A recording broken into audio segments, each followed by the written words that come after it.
이번에 3시간 하는 거예요. 그러니까 이번에 확실히 잡으세요. 우리 교과서는 74.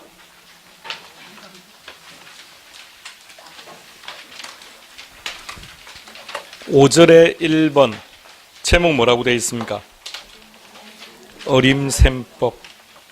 페이지 밑으로 쭉 내려가시면 갈로 2번의 제목 성수법, 오른쪽 3번 제목 수익률법. 다시 74로 갑니다. 어림셈법 보시면 갈로 1번에 어림셈법의 개념이라는 말 나와 있죠. 그냥 암기할 거 아니니까 그냥 한번 쭉 보세요. 1번부터 3번까지 뭐라고 되어 있는지.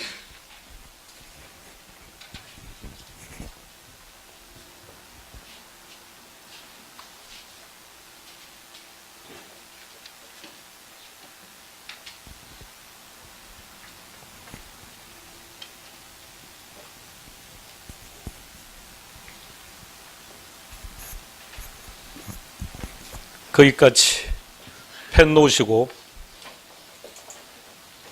몸 푸시고 머리 맑게 합니다. 입력할 준비하세요.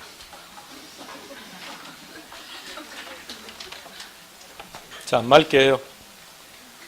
맑아졌습니까? 그러니까 세상 다른 걱정하지 말고요. 아무 생각하지 말고 있어요. 뭐 머리 아플 게 뭐 있습니까? 자, 아무런 생각하지 말아요. 집에 가스불 켜고 온 것 같은데 걱정해본들 어차피 불 나고 끝났습니다. 놔둬요. 어쩔 수 없고. 신경 쓰지 말고 여기만 올인하는 겁니다. 자, 첫 번째. 가지고 있는 건물 100% 임대되면 얻을 수 있는 수익.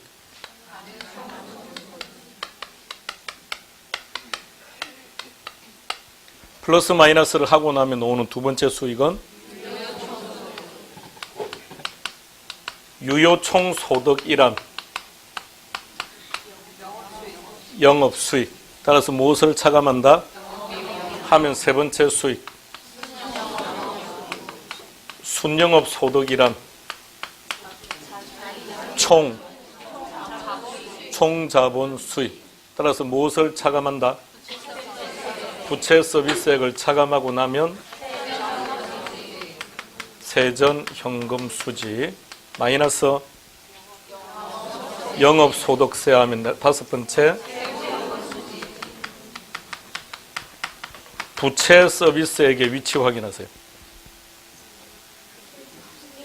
부채 서비스액의 위치는 여기 있습니다. 그런가요? 그러면 위에 세 가지 수익은 부채를 상환한 겁니까? 안 한 겁니까? 그러면 여기에는 위에 세 가지 수익은 부채 때문에 발생한 수익도 포함이 되어 있는 겁니다. 그런가요? 따라서 위에 세 가지는 자기 자본과 타인 자본을 합친 총 투자액 대비 발생하는 수익들입니다. 아래 둘은 부채가 빠져나갔죠? 그럼 아래 둘은 왜 발생한 수익이죠? 자기 돈 때문에. 자기 자본, 다시 말하면 지분, 동의어입니다. 지분 투자액 대비 발생하는 수익들입니다. 이해되었습니까?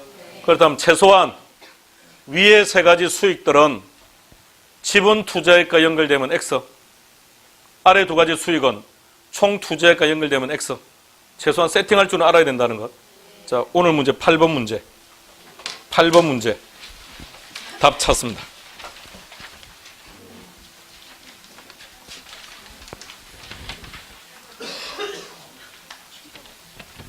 8번요.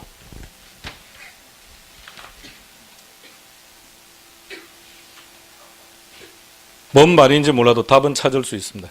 답 찾으세요.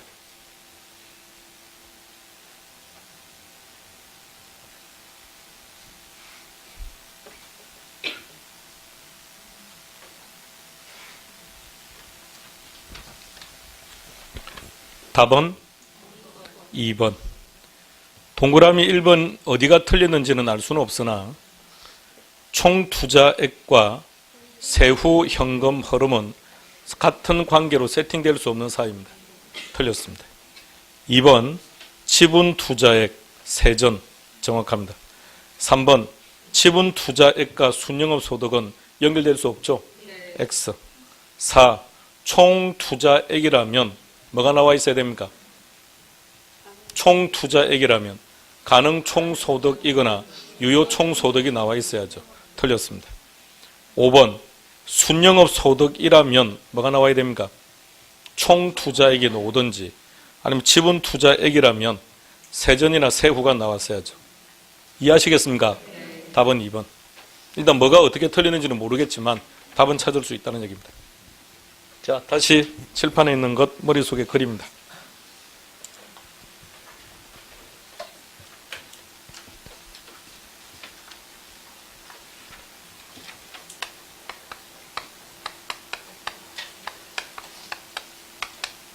제목. 자, 오세요. 내려놓으세요. 오세요. 그동안 3주간 한 거는 몸 푸는 거예요. 몸 푸는 거고 이제 하는 거죠.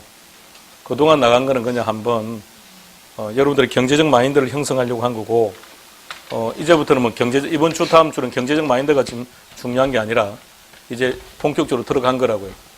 조금 더 집중하고 이번에도 자기 걸로 만들어야 됩니다. 제목 뭐라고 되어 있습니까? 뭔지는 모르겠는데 대략 느낌은 어때요? 단어 그대로 그냥 어림짐작으로, 그러니까 뭔가 정확성은 떨어진다 이런 의미를 가지고 있습니다. 어림셈법에는 두 가지가 있습니다.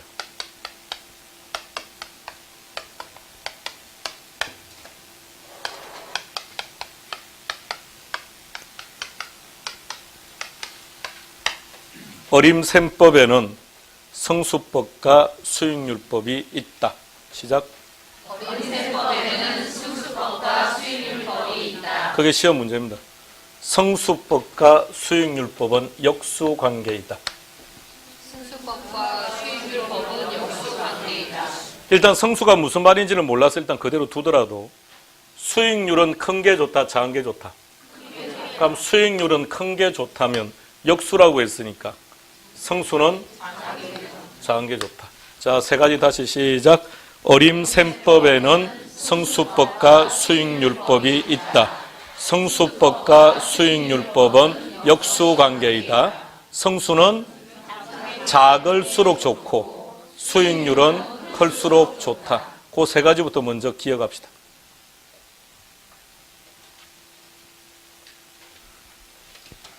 여기서 이제 8가지가 나올 겁니다. 자, 계산 문제 1개, 이론 문제 1개. 여기서 2문제가 나올 겁니다. 자, 소득 이득으로 돌아갑니다. 소득 이득 첫 번째가 뭐죠? 두 번째? 둘의 공통점. 아니, 둘의 공통점. 총소득. 가능 총소득, 유효 총소득, 둘 다 총소득. 그대로 가지고 와서 이 단어 갖다 붙여줍니다. 그래서 성수법 첫 번째는 총소득 성수가 됩니다. 자, 저기 세 번째. 그건 단어를 조금 줄이겠습니다. 순소득으로 쓸게요. 그리고 갖다 붙입니다. 이게 두 번째. 그리고 남아있는 두 가지는 풀네임으로 다 가지고 오세요. 세 번째. 끝까지. 세전. 네 번째.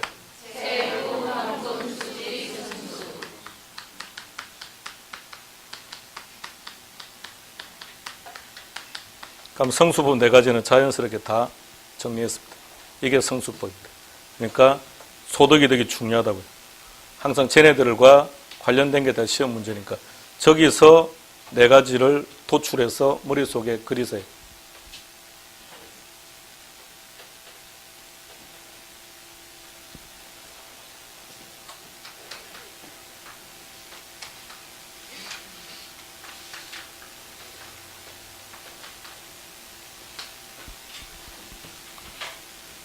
자, 얘네들 이제 구해봅시다.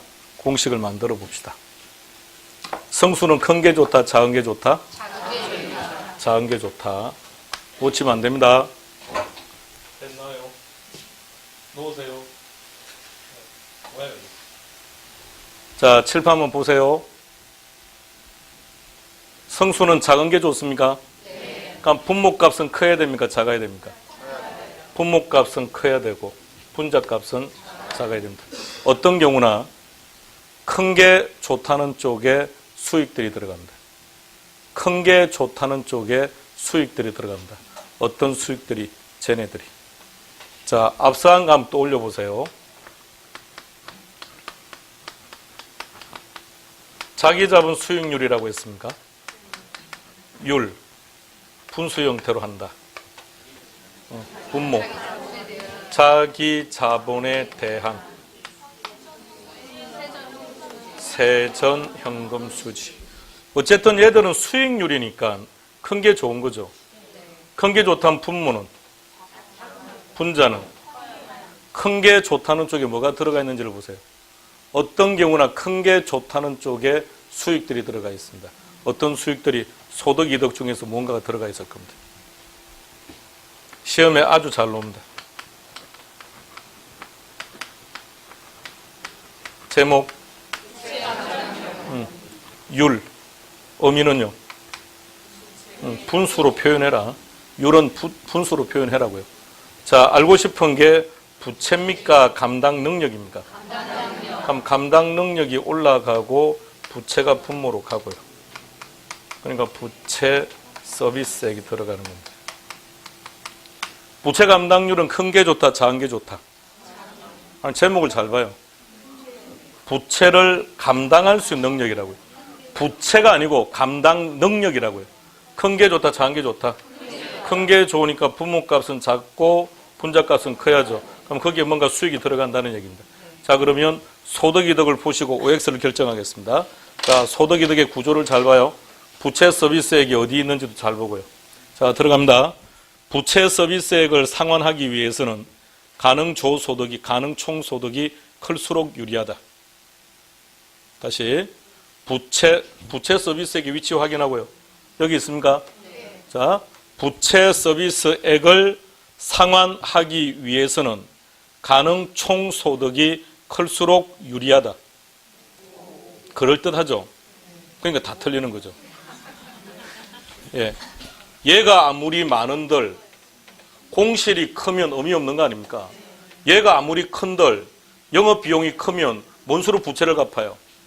그러니까 부채를 상환하려면 어떤 수익이 커야 됩니까?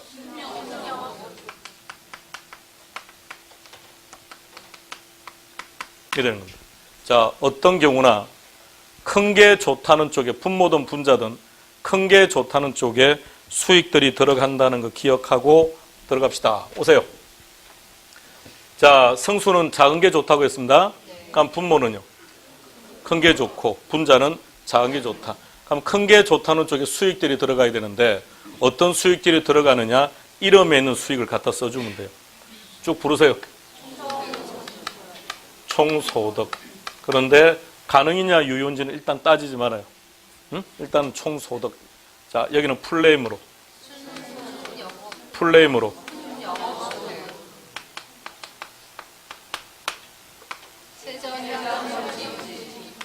다른 거 볼 필요 없어요. 제목에 다 나와 있으니까. 세전 현금 수지. 여기는요. 자, 앞으로 가서 소득, 이득 확인하세요. 위에 세 가지, 아래 두 가지 공통점 확인하세요. 했습니까? 네. 그럼 여기서 요 둘의 공통점.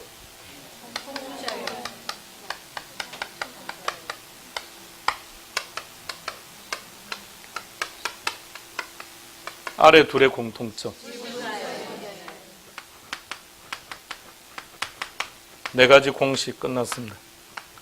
암기하는 것 아니라 했습니다. 만들어야 된다고 했습니다. 암기하면 1초도 못 갑니다. 자, 이렇게 만드는 4개 끝. 자, 얘네들이 성수법입니다. 다시 갑니다. 어림셈법부터 시작. 어림셈법에는 성수법과 수익률법은 성수는 수익률은 그러면 작은 게 좋다고 했으니 분모는 크다, 그죠? 그러니까 분모 쪽에 전부 다 수익들을 넣는데 어떤 수익을 넣을 거냐? 제목에 있는 수익들이 전부 다 분모로 들어가면 돼요. 그리고 위에 두 가지는 총투자액, 아래 두 가지는 지분투자액, 입력. 이렇게 외우는 건 안 됩니다. 순소득 성수는 순영업 소득에 대한 총투자 이렇게 외우지 말라고요. 방금 한 것처럼 외우시라고요. 성수는 작은 게 좋고, 분모는 커야 되고, 분모에 수익들이 들어가는데 어떤 수익이 들어가느냐? 제목에 있는 수익 갖다 넣고, 제목에 있는 수익들은 무조건 분모로 넣고, 위의 금액은 총 투자액 또는 지분 투자액. 끝.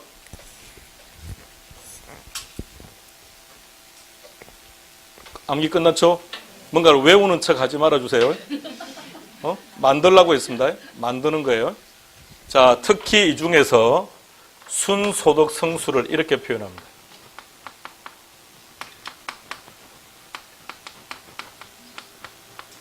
뭐라고 표현한다고요?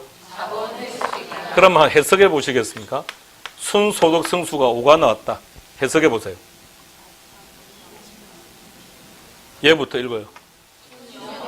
순영업 소득으로 총 투자액을 회수하는 기간이 그런 뜻이에요. 이해하시겠습니까? 자, 우리가 얘를 읽을 때 뭐라고 읽습니까? X제곱, X자승이라고도 읽죠. 이런 뜻이에요. 배. 몇 배 이런 뜻이에요. 여기도 마찬가지인데 여기는 이제 연자로 갖다 붙이면 돼요. 그러면 5년이 좋아요? 3년이 좋아요? 3년. 예. 그래서 성수는 작은 게 좋다는 뜻입니다. 자, 그런 의미를 가지고 있다는 얘기입니다. 자, 성수법 다시 머릿속에 그립니다.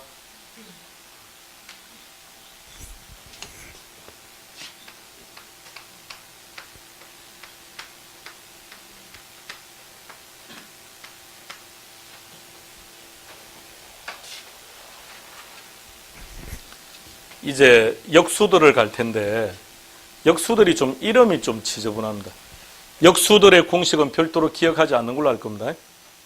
이미 역수관계를 알고 있으니까 거기서 활용하면 되는 거니까 구태 이쪽은 공식 기억할 필요 없고요. 역수는 어떤 겁니까? 분모 분자 위치가 바뀌는 겁니까?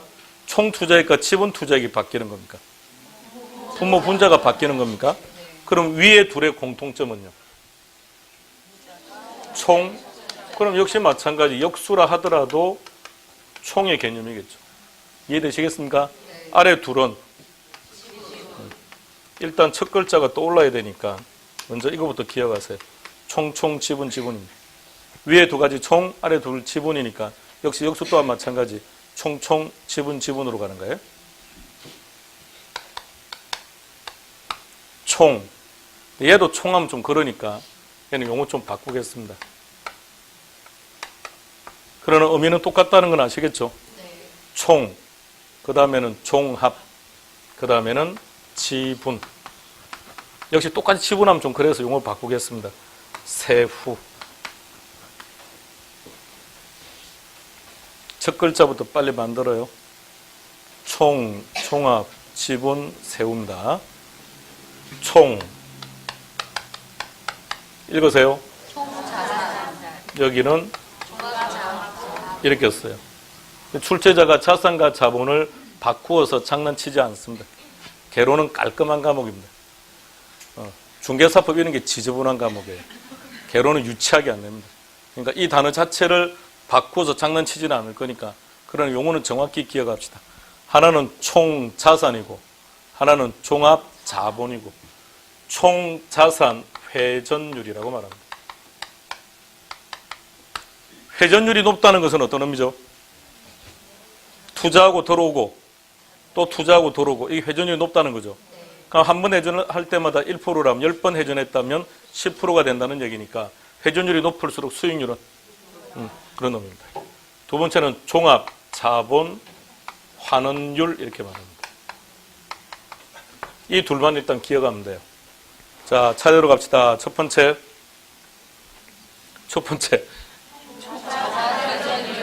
두 번째는요. 예, 용어가 좀 지저분하지만 기억 좀 합시다.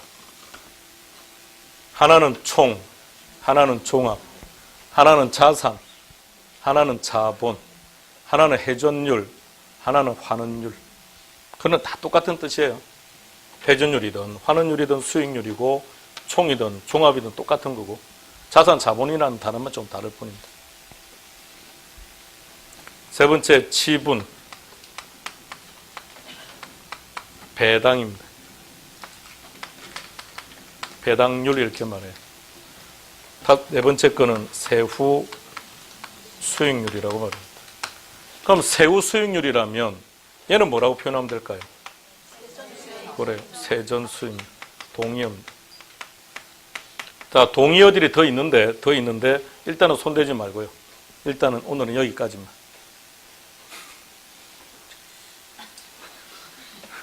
입력.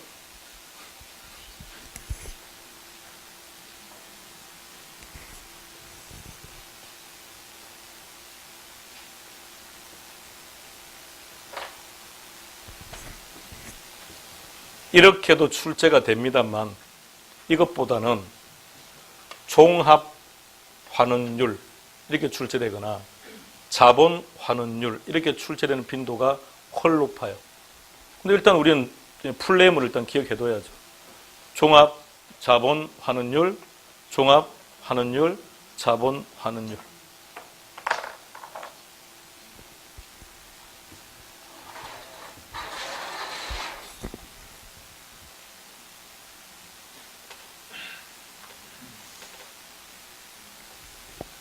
밝은 표정과 똑똑한 표정으로 모두 다 입력되었음을 표현하시기 바랍니다.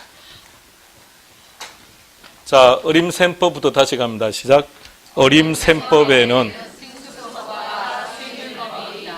성수법과 성수는 수익률은 자, 성수법 네 가지는 소득 이득에서 그대로 가져온 겁니다. 그래서 차례대로 네 가지를 배열했습니다. 보지 마시고 배열하겠습니다. 시작. 총소득 성수, 순소득 성수.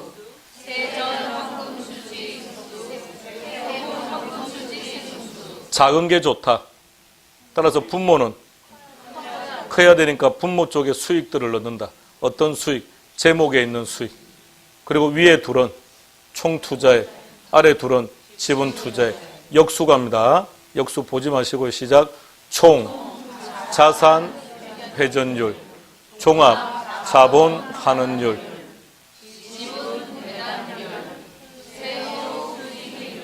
다시 보시고 암기합니다. 여기도 역시 마찬가지 계산 한 개, 이론 한 개. 두 문제. 이게 어렵다라고 하시는 분들은 자녀분들에게 수학 공부해라는 말 할 정말 자격 없습니다. 그리고 이게 힘들다고 지금 느낀다면 오늘 자녀분들에 가서 말해야 됩니다.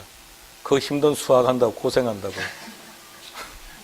빨리 수포하라고 하든지 아니면 고생한다고 힙을 주든지. 우리는 이것도 힘들어 죽겠는데.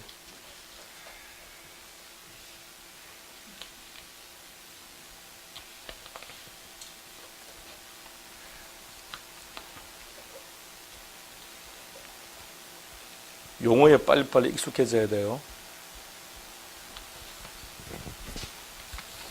자, 역수관계를 물어보는 시험이 나오기 때문에 역수관계를 설정하는데 총소득 성수의 역수는 총자산 회전율이다.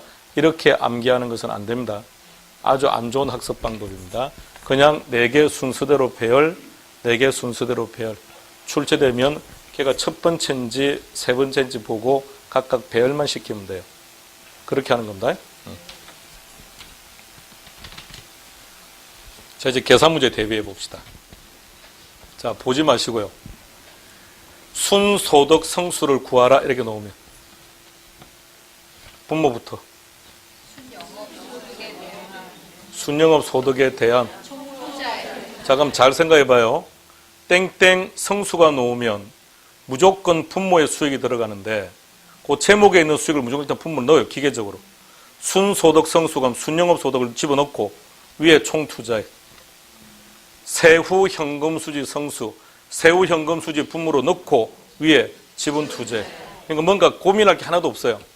자, 근데 역수를 물어보면 지분 배당률을 구하라고 놓으면 떠올려요. 지분 배당률 몇 번째? 세 번째. 그럼 역수 세 번째를 떠올려야죠. 세전 현금 수지죠. 그럼 수익률은 큰 게 좋으니까 무조건 수익이 올라가 있어야죠. 그러니까 역수를 딱 떠올리면 수익이 바로 떠요. 세전이니까 올리고 분모는 지분 투자액에 대한 세전 현금 수지. 이렇게. 다시 종합 자본 환원율 놓으면 요거 몇 번째? 두 번째 그럼 역수를 딱 떠올리면 어떤 수익이 떠올라요? 그죠? 그럼 걔를 올려야 되니까 분모 총 투자액에 대한 순영업소 이렇게 하는 겁니다. 멀리 찾아가고 이렇게 할 필요 없어요. 금방 기계적으로 되는 거니까. 구조를 다시 한번 잘 생각해 봐요. 땡땡 성수면 제목에 있는 수익을 무조건 분모로 집어넣는다. 역수가 나오면 역수를 빨리 떠올리면 그 역수 속에 수익이 나와 있으니까 그 수익을 올리고 분모는 총이든 지분이든 넣는다.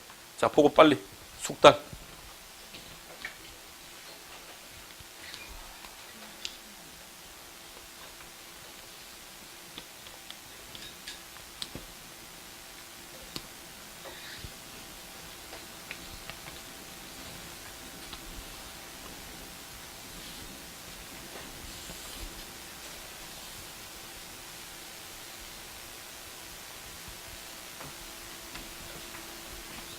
걷다가 누군가가 부딪히면 죄송합니다가 아니고 총소득 성수 순소득 성수를 조인하고 그럼 상대도 이해해 줄 거예요. 아, 몸이 많이 안 좋구나 이렇게 때 우리는 뭐 그들이 뭐라고 생각하든 관계없고 그리고 또 덩달아 역수단 말이야. 이렇게. 자, 8번 문제 이제 검토해 보세요. 자, 이제는 8번 문제를 보시면서 틀린 것을 올바르게 수정해 보세요.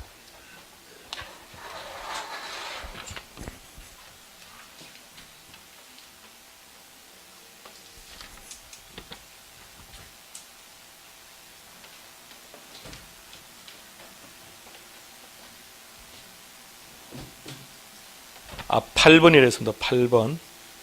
8번 틀린 곳을 앞서 답은 찾았지만 어디가 틀렸는지 우리는 몰랐으니까 이제 나머지 틀린 곳을 올바르게 수정.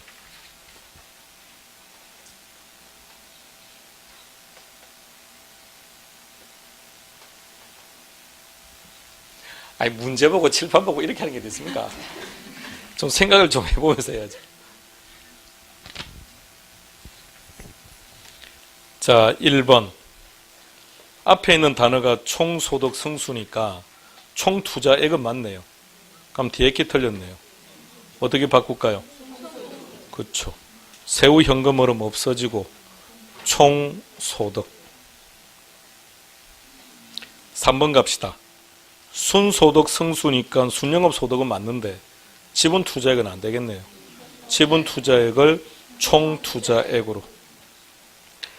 4번에 세후 현금 흐름 성수니까 세후 현금 흐름은 맞는데 지분 투자액을 수정해야죠.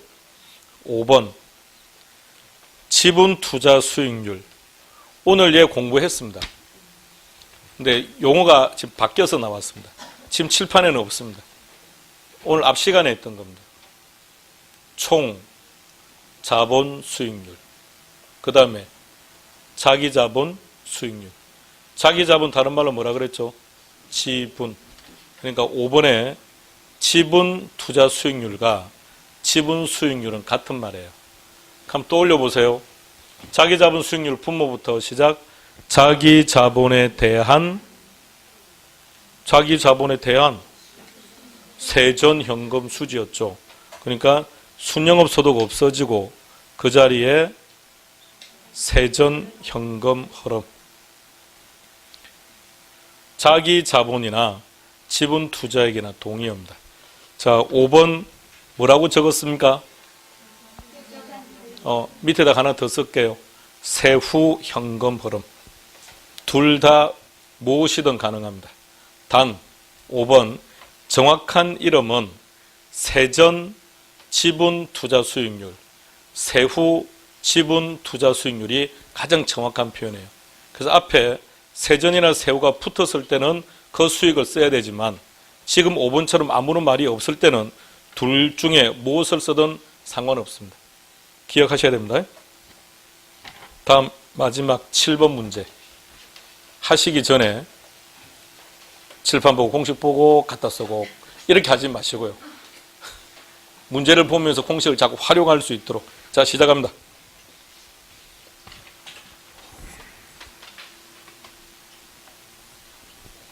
필요한 내용들은 칠판에 다 있습니다.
아직은 기계적으로 풀지는 맙시다.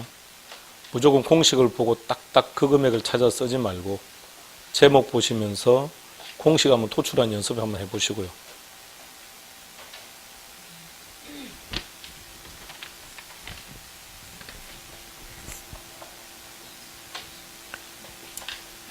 칠판으로 갑시다. 예. 가능 총소득입니까? 유효 총소득입니까? 둘 다 가능합니다. 응? 이 자리에 가능이 들어가도 되고 유효가 들어가도 상관없습니다. 근데 시험 문제가 지금 동그라미 1번처럼 말입니다. 이건 딱 제시를 했죠. 유효 총소득일 때는 반드시 유효를 써야 돼요. 근데 그냥 아무런 말 없이 그냥 총소득 이렇게 놓을 때는 무조건 가능입니다. 다시 가능도 되고 유효도 됩니다. 그러니까 문제에서 유효를 사용하라고 하면 유효를 쓰면 되는 것인데 아무런 말이 없을 때는 가능입니다. 자, 계산 문제가 나왔을 때 아무런 말이 없으면 가능 총소득을 이야기합니다. 그런데 자료를 보니 가능 총소득은 구할 수 없게 돼 있다면 그럴 때는 유효를 쓰면 된다는 얘기입니다. 그 말은 이해하시겠습니까? 딱 기준 한 가지만 보면 돼요. 가능을 써도 되고 유효를 써도 된다면 그러니까 계산 문제를 보니까 가능도 있고 유효도 있고 다 있다. 그럼 뭘 써야 됩니까? 그럼 가능, 무조건 가능. 유효라고 딱 제시했을 때는 유효. 자, 들어가 봅시다. 1번 유효 총소득이 얼마인지 구하라 그랬습니다. 박스 안에 보니까 유효 총소득 성수가 얼마라고 되어 있습니까? 5. 예, 5랍니다. 얘가 5랍니다. 얘가 5고 그리고 총 투자액은 나와 있네요. 이게 10억이랍니다. 그럼 10억 나누기 5 하면 총소득 나오겠네요. 그럼 총소득은 2억 됩니다. 자, 오세요. 무슨 총소득이라고요? 유효 총소득 얘가 2억이랍니다. 자, 나머지 다 완성시키고 갑시다. 박스 안에. 세전이 얼마라고 되어 있습니까? 이게 6천이랍니다. 그리고 부채 서비스액이 얼마입니까? 이게 4천이래요. 그럼 순영업 소득은 얼마가 되는 겁니까? 얘가 얼마인지, 순영업 소득이 제시가 안 되어 있으니까. 얘가 얼마인지는 모르겠지만 이 금액에서 4천을 차감했더니 6천이랍니다. 그러면 얘는 1억. 완성시켜 놓고 이제 해야죠. 하나씩. 자, 그 다음 동그라미 2번. 순소득 성수 구하랍니다. 구해봅시다. 순영업 소득 저기서 나왔습니다. 얼마였습니까? 1억. 그럼 순영업 소득은 1억이고 총 투자액은 10억이면 순소득 성수는 좀 더 저희 말하면 10년 이 말이겠죠. 한번 해석 한번 해보세요. 10년은 순영업 소득으로 총 투자액을 회수하는 기간이 10년이다. 자, 이런 사업이 있다면 여러분들은 투자한다, 기각한다? 투자하실 겁니까? 기각할 겁니까? 아니, 무조건 투자 안 해야죠. 기각해야죠. 10년이 걸린다는데. 예. 그럼 몇 년 걸리면 투자하실 겁니까? 1년요. 욕심도 많네. 보통 뭐 학문적인 표현은 아닌데 보통 시장에서는 몇 년 그러던가요? 3년. 보통 한 3년 정도. 그러니까 내년에 여러분 중개업 할 때 들어가는 전체 금액을 3년 이내에 뽑을 수 있다 그러면 괜찮은 사업이에요. 그럼 그쪽에 사무실 오픈하는 거죠. 근데 한 7, 8년 걸린다 그러면 들어가면 안 됩니다. 자, 그 다음 3번 세전 현금 수지 성수. 이거 구하면 되겠네요. 세전 현금 흐름은 저기 있습니다. 얼마죠? 6천. 지분 투자액은 6억. 그러면 세전 현금 수지 성수도 10년이겠네요. 4번은 종합자본환원율. 자, 천천히. 종합자본환원율 몇 번째? 두 번째. 그 역수는? 순소득 성수. 아, 그러면 순영업 소득 써야 되겠네요. 여기는 올려야 되니까. 그러면 순영업 소득이 1억입니까? 1억 올라가고 분모는 총 투자액이죠. 얼마입니까? 10억. 그러면 10%. 그럼 4번은 잘못됐네요. 그 다음 부채 감당률. 여기 나와 있습니다. 부채 서비스액이 4천. 순영업 소득은 1억. 그러면 이게 2.5. 자, 2.5 해석해 보세요. 응? 순영업 소득을 먼저 읽었으면 좋겠는데요. 순영업 소득으로 부채 서비스액을 상환할 수 있는 능력이 2.5배.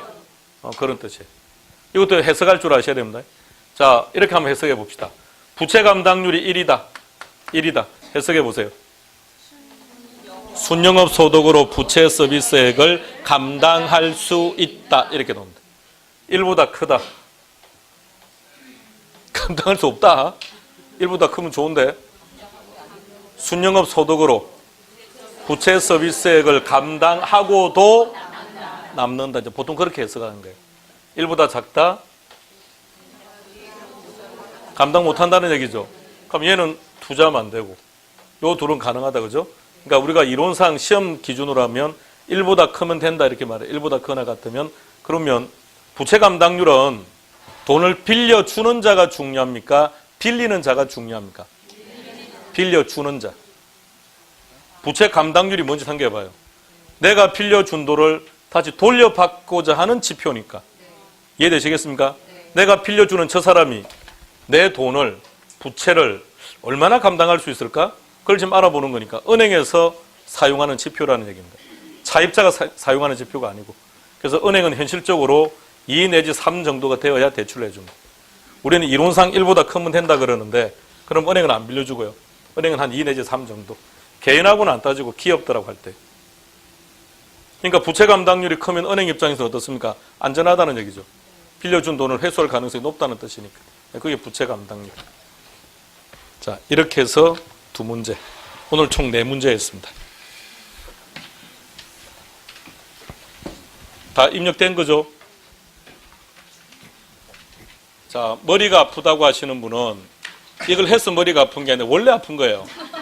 원래 아픈 걸 이걸 해서 아프다고 착각을 하십니까? 이게 뭐 한 개 있다고 머리가 아플 겁니까? 한 것도 짜다리 없는데. 자, 머리가 아픈 게 아니고 원래 아침에 아팠던 거예요. 자, 다시 정리하고 이제 우리 헤어집시다. 자, 다시 정리합니다. 오세요. 이리 와요. 건물 100% 임대된다면 얻을 수 있는 수익. 임대 안 됐다. 임대는 되었지만 임대료를 못 받았다. 임대료 외적인 수익. 가감 조정하면 2번째. 유효 총소득 이꼴 영업 수익. 따라서 마이너스 하면 영업 비용 하면 3번째 수익 이꼴 총 자본 수익. 잘 봐요. 총자본 이꼴 총투자액 같은 말이에요. 그러니까 총자본 수익률이든 총투자 수익률이든 똑같은 말이라고요. 개념 설정됐습니까? 네. 그럼 두 번째, 자기자본 수익률, 지분투자 수익률 다 동의어들입니다. 자, 다음 갑니다. 지금 이제 뭘 차감한 겁니까? 부채 서비스액을 차감했습니까? 벌써 거기까지 차감했습니까? 훅 뛰지 말고요. 뭘 차감했습니까? 영업비용 차감했습니까? 그럼 세 번째 수익은? 순영업 소득 이꼴 총자본 수익률. 총자본이란? 그럼 타인 자본은 갚아야 되니까. 네 번째, 부채 서비스액. 그럼 네 번째 수익은? 세전 현금 수지, 세전 현금 흐름 다 같은 말이고요. 그 다음 이꼴 자기자본 수익 마이너스 영업소득세 하면 세후 현금 수지. 영업비용 또 올리세요. 동의어 들어갑니다. 영업비용부터 시작.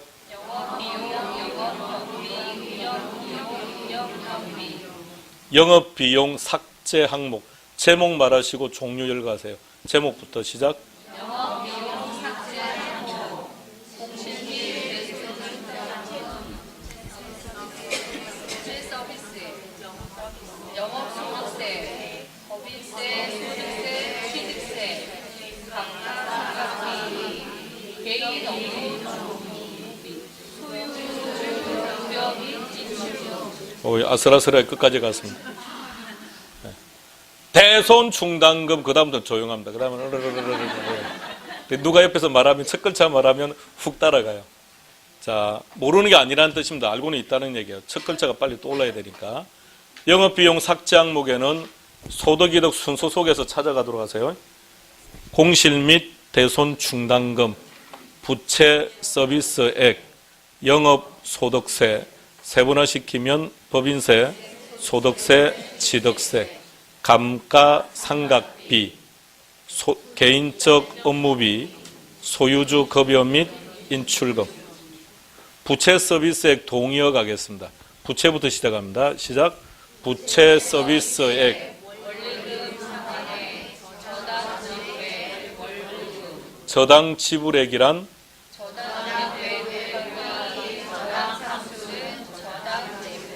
저당 대부액 곱하기 저당 상수는 저당 지불액. 꼭 기억해둬야 될 구조입니다. 그 다음 영업소득세로 갑니다. 일단 두 가지를 같이 놓고 갑니다. 하나는 순영업 소득에서, 하나는 세전 현금 수지에서. 공통적으로 플러스하는 항목에는 대체 충당금, 공통적으로 차감하는 항목에는 각각 한 가지. 순영업 소득에서, 아니 더하는지 빼는지를 말하세요. 예. 순영업 소득에서 이자 지급액을 차감. 세전에서 원금 상환액을 가산. 자, 거기까지가 소득이득 구조였습니다. 다섯 가지 수익 중에 부채 서비스액을 기준으로 잡았을 때 위에 세 가지는 총 투자액 대비 발생하는 수익들, 아래 둘은 지분 투자액 대비 발생하는 수익들. 그것을 근거로 성수법을 만들어 갑니다. 차례대로 네 가지 배열합니다. 총 소득 성수,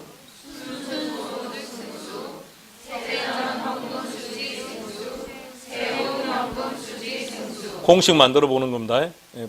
보지 말고 해보는 겁니다. 자, 공식.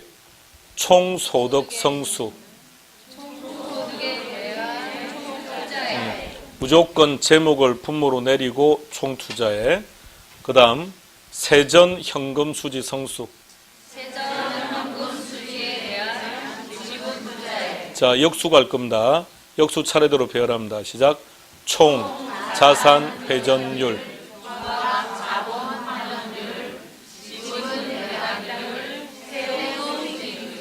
잘했습니다. 다시 보시고 기억합시다.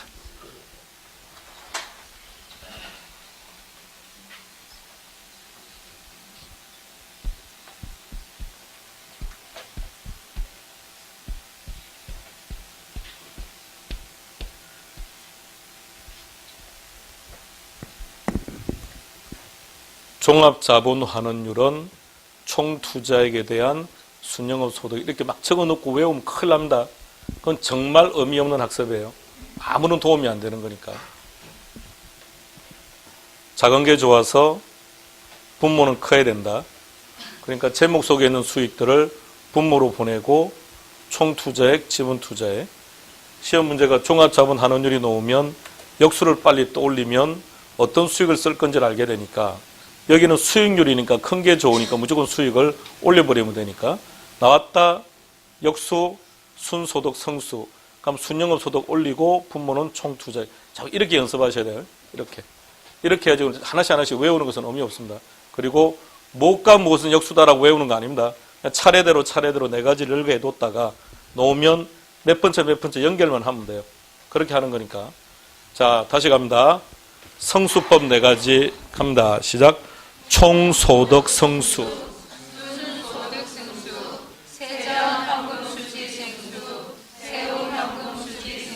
역수 갑니다. 시작. 총 자산 회전율. 종합 자본 회수율. 지분 배당률. 세후 수익률. 합격. 이것만 합격. 그럼 오늘 네 문제 맞췄습니다. 네 문제 맞추면 몇 점입니까? 10점. 야, 이제 10점 확보했습니다. 대단합니다. 자, 오늘 한 것 숙제. 다음 주 오시기 전까지 주중에 한 번 정도 동영상을 더 보세요. 더 보시고 지금 받으신 자료에 있는 문제 다 다시 한번 체크하고 그리고 아침에 와서 다시 문제 한번 풀고 그 다음도 계속 반복. 시작했으니까 계속 갑시다. 출제 빈도도 워낙 높아요. 출제 빈도도 워낙 높고 그리고 난이도가 높은 걸 이미 해버렸으니까 계속 하는 걸로요. 자, 숙제 드리겠습니다. 댁에 가셔서 국토부 사이트를 들어가세요. 국토부 치고 들어가서 보도자료 쪽에 나와 있을 겁니다. 보도자료. 근데 어제 아침에 들어가 보니까 띄워놨더라고요. 주택정책 로드맵이라고 나와 있을 겁니다. 주택정책 로드맵. 클릭하면 안에 파일이 5개 들어가 있을 겁니다.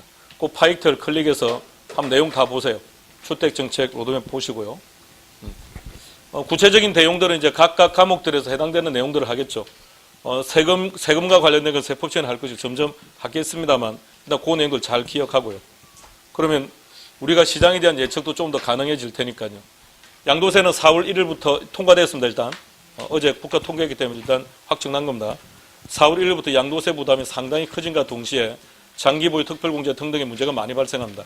다주택자들 특히 갭 투자를 통해 집을 산 사람들 부동산 시장에 나오고 있다 그러던가요? 관심 없나요? 그러니까 물론 기사들마다 차이를 보이고 있어서 그렇긴 한데 보세요. 나오고 있답니다. 자, 근데 문제는 안 팔린다는 거죠. 이유는요. 갭 투자한 사람은 뭐가 문제입니까? 여기 전세 보전금이 지금 들어가 있는 상태예요. 자신이 투자한 돈이 그렇게 높지가 않아요. 근데 만일에 금액을 낮춰버리면 자기한테 돌을 돈이 하나도 없어진다는 얘기입니다. 그러니까 그들은 낮추지 않으려고 하는 거예요. 근데 지금 그 가격에는 거래가 안 되니까. 예. 그러니까 지금 그럼 갭 투자로 집을 산 사람들이 그 임차인들이 이사를 떠나겠다고 하면 어떻게 해야 됩니까? 보전금을 내어줘야 될 거 아닌가요? 이 보전금 어디서 해결해야 됩니까? 누군가가 이사 들어오면 되죠. 근데 지금 집값이 떨어지면 들어오는 사람이 보전금을 적게 줄 거 아닙니까?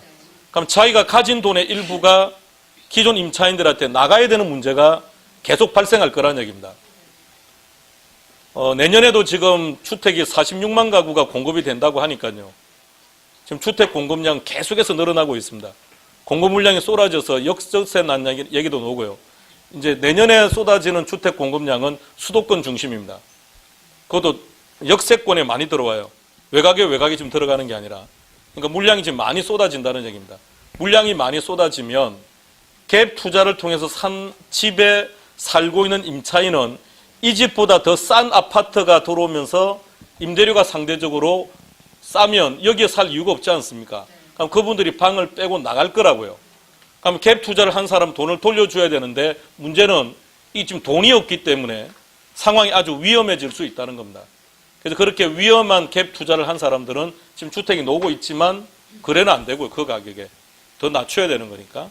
그래서 어쨌든 다주택자들의 주택 공급이 어느 정도가 시장에 나올 것인지 그게 시장을 결정짓게 될 것이고, 물론 정여도 많이 일어날 거고요. 그럼 정부의 주된 목적이 무조건 내어놓아라고 하는 게 목적이라면 정여세도 같이 인상을 했어야 되는데 그쪽은 일단 손을 안 댄 거고요. 그러니까 일단 뭐 나누면 어쨌든 소득이 그만큼 적어지는 거니까 개인이 부담하는 것들은요. 뭐 그렇게 하든지 아니면 시장에 넣오든지 어떤 형태를 취하겠죠. 그런데 보유를 하고 있다고 하더라도 방금 말했던 것처럼요. 주택 공급 물량들이 많이 나오기 때문에 지금 갭 투자를 한 사람들은 여러 측면에서 지금 위험 부담을 안고 갈 수밖에 없다는 얘기입니다. 그거 시장이 어떻게 나타나는지 잘 지켜보시고요. 우리도 갭 투자를 하신 겁니까? 자, 아이고, 큰일 났네. 자, 그러면. 자, 이제 어떻게 이제 시장이 나타날 건지 한번 우리가 배운 대로 될 건지 아니면 또 다른 형태로 나타나는지 늘 관심 가지고 보시고요. 다음 시간 뵙겠습니다. 수고했습니다.